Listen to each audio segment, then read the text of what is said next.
ચાલો ફ્રેન્ડ્સ, આજે આપણે બનાવીએ છીએ હોમમેડ હેર ગ્રોથ ઓઇલ. આ ઓઇલ ખૂબ જ હેલ્ધી છે હેર માટે. તમારા હેરફોલ થતાં સ્ટોપ કરી દે છે અને ડેન્ડ્રફ કે ફંગલ્સ કે કંઈ પણ હોય તો પણ એ રિમૂવ કરે છે. અને આ એકદમ નેચરલ રેમેડીઝથી બન્યું છે, નેચરલ વસ્તુથી બન્યું છે. ચાલો આપણે એને બનાવીએ ઘરે. ચાલો ફ્રેન્ડ્સ, આજે આપણે બનાવીએ છીએ હેર ગ્રોથ માટેનું હોમમેડ ઓઇલ હેર માટેનો. એના માટે મેં લીધા છે ફ્રેશ લીમડાના પાન, એલોવેરા લીધું છે, રોઝમરી છે, કોકોનટ ઓઇલ છે, ફ્રેશ આમળા છે. તમારી પાસે ફ્રેશ આમળા ના હોય તો તમે આમળાનો પાવડર પણ લઈ શકો છો. મેથી 2 ચમચી લીધી છે અને આ ઓનિયન સીડ, એ કલોંજી કે છે એ છે.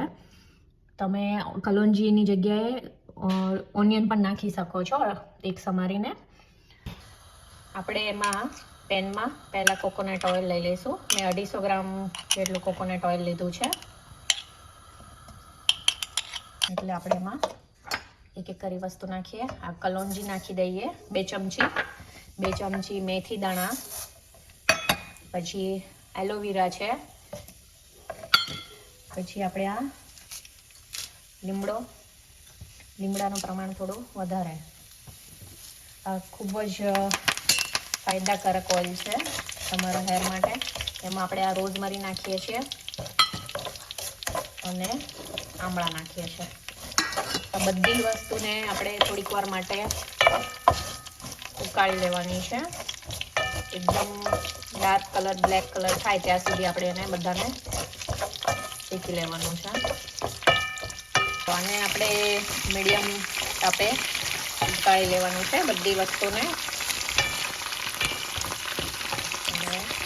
એકદમ કલર ચેન્જ થાય પછી આપણે એને ગાળી લઈશું.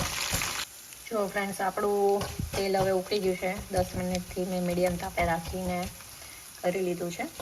હજી પણ આપણે 2 મિનિટ રાખી અને પછી આ ઠંડુ થાય પછી આપણે એને ગાળીશું. હવે આપણે આ તેલને ગળણીમાં ગાળી લઈએ. આને તમે 1 મહિના સુધી સ્ટોર કરી શકો છો અને તમે અઠવાડિયામાં 2 થી 3 વાર તમે હેર ઓઇલ કરી શકો છો. હેર ઓઇલ કરી 2 કલાક પહેલાં કરી અને પછી હેર વોશ કરી દેવાના. અને તમે રાત્રે કરો તો ઓવરનાઇટ બી રાખી શકો છો, સવારે વોશ કરી દેવાના. લીધા છે, આમાં કોઈ પણ જાતનું કેમિકલનો યુઝ નથી, એટલે તમને હેર માટે ખૂબ જ ફાયદાકારક છે. જો આપણું ઓઇલ ગળાઈ ગયું છે, આપણે એને બોટલમાં ભરી દઈશું. તમે પણ ચોક્કસ ટ્રાય કરજો અને મને કમેન્ટ કરીને જણાવજો તમને મારી આ હેર ઓઇલની રેસિપી કેવી લાગી. અને તમને ગમી હોય તો please like, share and subscribe my channel. Thank you for watching.